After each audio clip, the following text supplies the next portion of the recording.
Here's a little puzzler with a rubber band, something we use every day in life. Rolly, have you got a ring that I can borrow? A men's finger ring? Sure. I'm going to try something with a rubber band. Go ahead and set it down. I'm going to break that. And we'll take the rubber band and run it right through the center of the ring like that. Now, you know, everything in life has its opposite. I mean, it's just the world's made that way. Positive has negative, left has right, yin has yang, up has down. Even something as basic as gravity. Gravity works every day. It's part of life, right? Even gravity has its opposite, and something called anti-gravity. Watch. Oh, look at that. As it It's crawls going right uphill. I love it. That's great. Thank you, Rolly. I hope you got a rise out of that.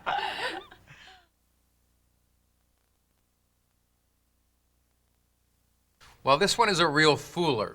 And this one actually is an optical illusion because it's not really the ring that is going up the rubber band. The ring stays in exactly the same place on the rubber band.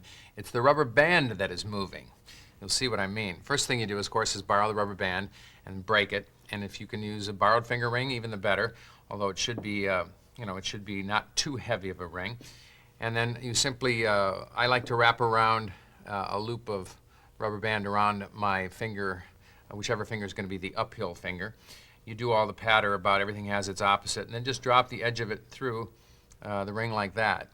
And then you stretch the rubber band really tight, and do the bit about gravity as you let it drop like this. And then what happens, I'm going to open my fingers so you can see all this extra rubber band. This is ordinarily hidden behind.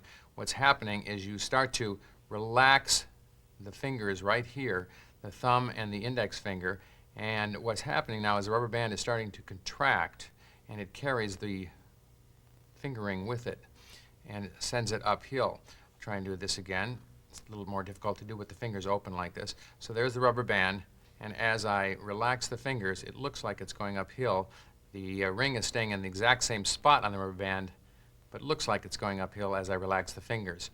Now this will be getting shorter as I do that, so you don't want people to see that. That's why you just keep the fingers around the, curled around the end of the rubber band. And of course you have to stop releasing that rubber band when you get near the end, otherwise it'll come out of your fingers like that and kind of ruins the trick. So watch again, pull it tight. Now one thing is kind of important is you have to have a little bit of perspiration on your fingers. Sometimes I'll even put a little lotion on my fingers so the rubber band slips through and doesn't get real jerky. So it's kind of a fun trick to play with. It's a great optical illusion. Take a little bit of practice. It's one of those things you just have to try for yourself. And also the angle is important too. It won't climb a real steep angle on the rubber band, so you kind of find an angle that's, well, just enough uphill to sell the fact that it's not sliding downhill and it's not going straight across. It is in fact going uphill. And it's one of those things you just play with and you'll experiment with and find it's quite successful and really fools people. They just don't see the rubber band shrinking as you let go of it. The anti-gravity ring on rubber band. Have fun with that one.